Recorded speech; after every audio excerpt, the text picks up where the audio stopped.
PSC positive പോയിന്റിൻ്റെ പുതിയൊരു വീഡിയോയിലേക്ക് എല്ലാവർക്കും സ്വാഗതം. KS card bank assistant khadi board JCI എക്സാമുകൾക്ക് വേണ്ടി ഈ വീഡിയോയിൽ നമ്മൾ നോക്കാൻ പോകുന്നത് സിലബസിലെ ബാങ്കിങ്ങിലെ ഒന്നാമത്തെ മൊഡ്യൂളാണ്. സെയിം സിലബസ് ആയിരുന്ന Kerala bank clerk, junior cooperative inspector എക്സാമുകൾക്കൊക്കെ വേണ്ടിയിട്ട് ഈ മൊഡ്യൂളുകളൊക്കെ വളരെ ഡീറ്റെയിൽ ആയിട്ട് നമ്മൾ വീഡിയോസ് ചെയ്തിട്ടുണ്ട്. ആ വീഡിയോകളൊക്കെ ഈ പ്ലേലിസ്റ്റിലേക്ക് ആഡ് ചെയ്യുന്നതാണ്. ഇന്നത്തെ ക്ലാസ്സിൽ ഒന്നാമത്തെ മൊഡ്യൂളിൽ നിന്നുള്ള സ്റ്റേറ്റ്മെൻറ്റ് ക്വസ്റ്റ്യൻസ് ഉൾപ്പെടെയുള്ള കുറച്ച് ക്വസ്റ്റ്യൻസ് ആണ് നമ്മൾ നോക്കാൻ പോകുന്നത്. വീഡിയോയിലേക്ക് പോകുന്നതിന് മുൻപേ ചാനൽ ആദ്യമായി കാണുന്നവരാണെങ്കിൽ ഒന്ന് സബ്സ്ക്രൈബ് ചെയ്യുക. വീഡിയോയെക്കുറിച്ചുള്ള അഭിപ്രായങ്ങളും നിർദ്ദേശങ്ങളും കമൻറ്റ് ചെയ്യുക. First question, choose the most appropriate answers. താഴെ തന്നിരിക്കുന്നവയിൽ അപ്രോപ്രിയേറ്റ് ആൻസേഴ്സ് കണ്ടുപിടിക്കണം. ഒന്നാമത്തെ statement, delocalised banking is another name of group banking. 2, unit banking is developed in USA. 3, mixed banking is the combination of deposit banking and investment banking. 4, banking without the direct presence of the bank is called virtual banking. ഈ തന്നിരിക്കുന്നതിൽ ഏതൊക്കെയാണ് കറക്റ്റായിട്ടുള്ള answers? ഇതാണ് ചോദ്യം. ഉത്തരം 2, 3, 4. ആദ്യത്തേത് തെറ്റാണ്, 2, 3, 4 ശരിയാണ്. ആദ്യത്തേത് delocalised banking is another name of group banking എന്നാണ് പറഞ്ഞിരിക്കുന്നത്. ഗ്രൂപ്പ് ബാങ്കിൻ്റെ മറ്റൊരു പേരല്ല, ബ്രാഞ്ച് ബാങ്കിൻ്റെ മറ്റൊരു പേരാണ് ഡീലോക്കലൈസ്ഡ് ബാങ്കിങ്. അതുപോലെ യൂണിറ്റ് ബാങ്കിങ്ങിൻ്റെ മറ്റൊരു പേരാണ് ലോക്കലൈസ്ഡ് ബാങ്കിങ്. യൂണിറ്റ് ബാങ്കിങ് ഡെവലപ്പായത് USA ലോക്കലൈസ്ഡ് ബാങ്കിങ് എന്ന് പറയുന്നത് യൂണിറ്റ് ബാങ്കിങ് ആണ്. ഡീലോക്കലൈസ്ഡ് ബാങ്കിങ് എന്ന് പറയുന്നത് ബ്രാഞ്ച് ബാങ്കിങ് ആണ്. യൂണിറ്റ് ബാങ്കിങ്ങിൻ്റെ ഓപ്പോസിറ്റാണ് ബ്രാഞ്ച് ബാങ്കിങ്. മിക്സഡ് ബാങ്കിങ് എന്ന് പറഞ്ഞാൽ ഡെപ്പോസിറ്റ് ബാങ്കിങ് അഥവാ കൊമേഴ്സ്യൽ ബാങ്കിങ്ങും ഇൻവെസ്റ്റ്മെൻറ്റ് ബാങ്കിങ് അഥവാ ഇൻഡസ്ട്രിയൽ ബാങ്കിങ്ങുമുള്ള കോമ്പിനേഷനാണ് മിക്സഡ് ബാങ്കിങ്. ബാങ്കിൽ പോവാതെ ബാങ്കിങ് സർവീസ് ലഭ്യമാക്കുന്ന സംവിധാനമാണ് വിർച്വൽ ബാങ്കിങ്. അപ്പം ഒന്നാമത്തെ ചോദ്യത്തിൻ്റെ ഉത്തരം മോസ്റ്റ് അപ്രോപ്രിയേറ്റ് ആൻസേഴ്സ് ഏതാണെന്നുള്ളതായിരുന്നു. 2, 3, 4. രണ്ടാമത്തെ ചോദ്യം, choose the incorrect answer. First statement, personal banking is also called retail banking. 2, discounting of bills is a secondary function of banks. 3, fixed deposit is a demand liability. ഇതിൽ incorrect answers ഏതൊക്കെയാണ്? ഒന്നാമത്തെ statement എന്തായിരുന്നു? Personal banking is also called retail banking. Retail ബാങ്കിൻ്റെ മറ്റൊരു പേരാണ് personal banking. ശരിയാണ്. Retail ബാങ്കിങ്ങിനെയാണ് personal banking അതുപോലെ കൺസ്യൂമർ ബാങ്കിങ് എന്നൊക്കെ പറയുന്നത്. രണ്ടാമത്തേത്, discounting of bills is a secondary functions of banks. അത് തെറ്റാണ്. ഡിസ്കൗണ്ടിങ് ഓഫ് ബിൽസ് എന്ന് പറയുന്നത് ബാങ്കിൻ്റെ പ്രൈമറി ഫങ്ഷനാണ്. പ്രൈമറി ഫങ്ഷനിൽ വരുന്നതാണ് ഡെപ്പോസിറ്റ് സ്വീകരിക്കുന്നതും ലോണ് കൊടുക്കുന്നതും. അപ്പോൾ ഡിസ്കൗണ്ടിങ് ഓഫ് ബിൽസ് എന്ന് പറയുന്നത് ലോൺസ് ആൻഡ് അഡ്വാൻസസിൽ വരുന്നതാണ്. അത് പ്രൈമറി ഫങ്ഷനാണ്. അപ്പോൾ രണ്ടാമത്തെ സ്റ്റേറ്റ്മെൻറ്റ് തെറ്റാണ്. മൂന്നാമത്തേത്, fixed deposit is a demand liability. തെറ്റാണ്. ഫിക്സഡ് ഡെപ്പോസിറ്റ് എന്ന് പറയുന്നത് ഒരു ടൈം ലയബിലിറ്റിയാണ്. ഫിക്സഡ് ടൈമിലേക്കാണ് ഫിക്സഡ് ഡെപ്പോസിറ്റ് ചെയ്യുന്നത്. എന്നാൽ മെച്യൂർഡ് ആയിട്ടുള്ള ഫിക്സഡ് ഡെപ്പോസിറ്റ് ആണെങ്കിൽ അത് ഡിമാൻഡ് ലയബിലിറ്റിയാണ്. മെച്യൂർഡ് ഫിക്സഡ് ഡെപ്പോസിറ്റ് ഡിമാൻഡ് ചെയ്യുമ്പോൾ കൊടുക്കേണ്ട ലയബിലിറ്റിയാണ്. അതുകൊണ്ട് മെച്യൂർഡ് ഫിക്സഡ് ഡെപ്പോസിറ്റ് ആണെങ്കിൽ അത് ഡിമാൻഡ് ലയബിലിറ്റിയാണ്. അല്ലാതെ ഫിക്സഡ് ഡെപ്പോസിറ്റ് ആണെങ്കിൽ എന്താണ്? അത് ടൈം ലയബിലിറ്റിയാണ്. അപ്പോൾ ഇവിടെ പറഞ്ഞിരിക്കുന്ന ഇൻകറക്റ്റ് ആൻസർ ഏതാണെന്നാണ് ചോദ്യം. 2, 3 ഇൻകറക്റ്റ്. ഫസ്റ്റ് സ്റ്റേറ്റ്മെൻറ്റ് ശരിയാണ്. മൂന്നാമത്തെ ചോദ്യം, the combination of demand and fixed deposit is called. The combination of demand and fixed deposit is called. ഉത്തരം hybrid deposit or flexi deposit. Fixed ഡെപ്പോസിറ്റിൻ്റെയും ഡിമാൻഡ് ഡെപ്പോസിറ്റിൻ്റെയും കോമ്പിനേഷനാണ് ഫ്ലെക്സി ഡെപ്പോസിറ്റ് അഥവാ hybrid deposit. Flexi ഡെപ്പോസിറ്റിനെയാണ് hybrid deposit എന്ന് പറയുന്നത്.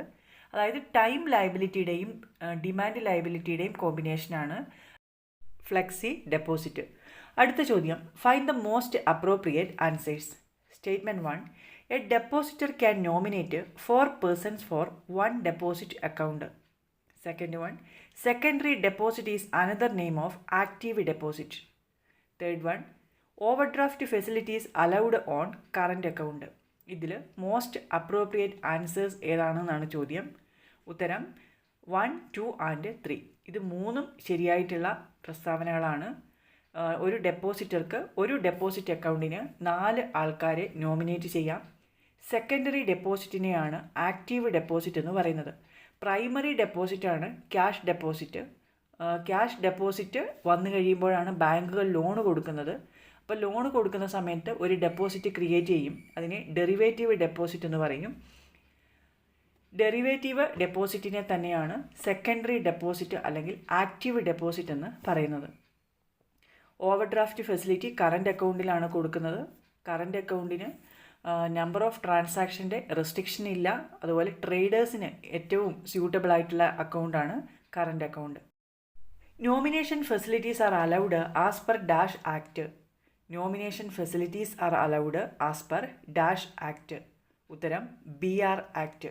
Banking regulation act അനുസരിച്ചാണ് nomination facilities provide ചെയ്യുന്നത്. Dash is a special savings bank account where no minimum balance is required. Dash is a special savings bank account where no minimum balance is required. ഉത്തരം no frills account. Minimum balance വേണ്ടാത്ത savings bank അക്കൗണ്ടുകളാണ് no frills account. 2005 financial ഇൻക്ലൂഷൻ്റെ ഭാഗമായിട്ട് no frills account വരുന്നത്. ഇത് പിന്നീട് BSBDA അക്കൗണ്ടായിട്ട് മാറി. Choose the incorrect answers. First statement, as per guidelines of RBI the interest on savings bank accounts is calculated on a daily basis from 1st April 2012. Second one, checking account is another name of current account. 3, no passbook or cheque book is provided by the banks for fixed deposit. ഇതിൽ incorrect ആയത് ഏതാണെന്നാണ് ചോദ്യം. ഉത്തരം option A ആണ്, only 1. First statement ആണ് തെറ്റായിട്ടുള്ളത്, ബാക്കി രണ്ടും ശരിയാണ്. ഒന്നാമത്തെ സ്റ്റേറ്റ്മെൻറ്റ് എന്തായിരുന്നു? As per guidelines of RBI the interest on savings bank account is calculated on a daily basis from 1st April 2012. 2012 മുതലല്ല, 2010 April 1 മുതലാണ് സേവിങ്സ് ബാങ്ക് അക്കൗണ്ടിൻ്റെ ഇൻട്രസ്റ്റ് ഡെയിലി ബേസിസിൽ കാൽക്കുലേറ്റ് ചെയ്യാൻ തുടങ്ങിയത്. 2012 ഏപ്രിൽ 1 ഒരു പ്രത്യേകതയുണ്ട്. ചെക്കിൻ്റെ കാലാവധി 6 മാസത്തിൽ നിന്ന് 3 മാസമാക്കി മാറ്റിയത് 2012 ഏപ്രിൽ 1 മുതലാണ്. അപ്പോൾ സേവിങ്സ് ബാങ്ക് അക്കൗണ്ടിൻ്റെ ഇൻട്രസ്റ്റ് കാൽക്കുലേഷൻ ഡെയിലി ബേസിസിലാക്കിയത് 2010 ഏപ്രിൽ 1 മുതലാണ്. ചെക്കിൻ്റെ കാലാവധി 6 മാസത്തിൽ നിന്ന് 3 മാസമാക്കി മാറ്റിയത് 2012 ഏപ്രിൽ 1 മുതലാണ്. Dash banks are also called investment banks.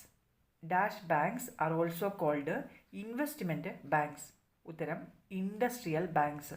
Industrial ബാങ്ക്സിനെയാണ് ഇൻവെസ്റ്റ്മെൻറ്റ് ബാങ്ക്സ് എന്ന് പറയുന്നത്. ഇത് ഒറിജിനേറ്റ് ചെയ്തത് ജർമ്മനിയിലാണ്. The banks are controlled by a holding company is. The banks are controlled by a holding company is. ഉത്തരം ഗ്രൂപ്പ് ബാങ്കിങ്. 2 അതിൽ കൂടുതലോ ബാങ്കുകളെ ഒരു ഹോൾഡിംഗ് കമ്പനി കൺട്രോൾ ചെയ്യുകയും മാനേജ് ചെയ്യുകയും ചെയ്യുന്നതിനെ ഗ്രൂപ്പ് ബാങ്കിങ് എന്നാണ് പറയുന്നത്. ഒരു സ്മോൾ ഗ്രൂപ്പ് ഓഫ് ഇൻഡിവിജ്വൽസ് 2 അതിൽ കൂടുതലോ ബാങ്കുകളെ കൺട്രോൾ ചെയ്യുന്നതിനെ ചെയിൻ ബാങ്കിങ് എന്നാണ് പറയുന്നത്. Chain banking USA most popular ആയിട്ടുള്ളത്. 2 or more banks brought under the control of any device other than holding company. അതാണ് ചെയിൻ ബാങ്കിങ്. 2 അതിൽ കൂടുതലോ ബാങ്കുകളെ ഒരു ഹോൾഡിംഗ് കമ്പനിയാണ് കൺട്രോൾ ചെയ്യുന്നതെങ്കിൽ അത് ഗ്രൂപ്പ് ബാങ്കിങ് ആണ്. ഗ്രൂപ്പ് ഓഫ് പേഴ്സൺ ആണ് കൺട്രോൾ ചെയ്യുന്നതെങ്കിൽ അത് ചെയിൻ ബാങ്കിങ് ആണ്. അടുത്ത ചോദ്യം, choose the most appropriate answers. First statement, maximum period of a fixed deposit is 10 years. 2, in current account no limitation is applicable for number of transactions. 3, in fixed deposits, longer the period of deposit, the higher the rate of interest. ഇതിൽ most appropriate answer ഏതാണെന്നാണ് നോക്കേണ്ടത്. ഒന്നാമത്തെ statement, maximum period of a fixed deposit is 10 years. ശരിയാണോ? ശരിയായിട്ടുള്ള പ്രസ്താവനയാണ്. Fixed ഡെപ്പോസിറ്റിൻ്റെ maximum period എന്ന് പറയുന്നത് 10 വർഷവും minimum 7 ദിവസവുമാണ്. രണ്ടാമത്തേത്, in current account no limitation is applicable for the number of transactions. അതും ശരിയാണ്. കറൻറ്റ് അക്കൗണ്ടിൽ നമ്പർ ഓഫ് ട്രാൻസാക്ഷന് ലിമിറ്റേഷൻ ഇല്ല. 3. In fixed deposits longer the period of deposit the higher the rate of interest. അതും ശരിയാണ്. Fixed ഡെപ്പോസിറ്റിൻ്റെ കാലാവധി കൂടുന്നതിനനുസരിച്ച് interest റേറ്റും കൂടും. അപ്പോൾ ഉത്തരം വരുന്നത് ഓൾ ആർ കറക്റ്റാണ്. ബാങ്കിങ്ങിലെ ഒന്നാമത്തെ മൊഡ്യൂളിൽ നിന്നും സെലക്ട് ചെയ്തിട്ടുള്ള 10 ചോദ്യങ്ങളാണ് ഈ ഒരു ക്ലാസ്സിൽ നമ്മൾ റെഫർ ചെയ്ത് കഴിഞ്ഞത്. കൂടുതൽ ചോദ്യങ്ങൾ റിവിഷൻ്റെ സമയത്ത് ഉൾപ്പെടുത്താം. ഈ ഒരു മൊഡ്യൂളുമായി ബന്ധപ്പെട്ട എല്ലാ വീഡിയോകളും case card bank assistant JCI എന്ന പേരുള്ള പ്ലേലിസ്റ്റിലേക്ക് ആഡ് ചെയ്തിട്ടുണ്ട്. എല്ലാവരും ഒന്ന് നോക്കുക. നിങ്ങൾക്ക് ഈ വീഡിയോ ഉപകാരപ്രദമായി എങ്കിൽ ലൈക്ക് ചെയ്യുക, കമൻറ്റ് ചെയ്യുക. മറ്റ് പ്രധാനപ്പെട്ട ടോപ്പിക്കുകളുമായി നമുക്ക് അടുത്ത വീഡിയോയിൽ കാണാം.